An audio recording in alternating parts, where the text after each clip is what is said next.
right there. That one right there. I think that's Gravedigger, I think. That one? Yeah, right. No. This one. The silver one over there.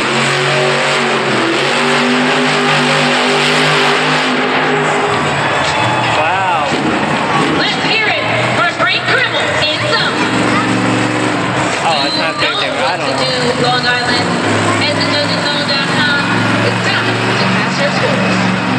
Frank Crimmel in Zombie setting the bar in the Monster Jam Donut competition. Take a look at that super blue booth, the action replay. He starts in the center of the track, but then there was a little bit of drifting as he got that rotation going.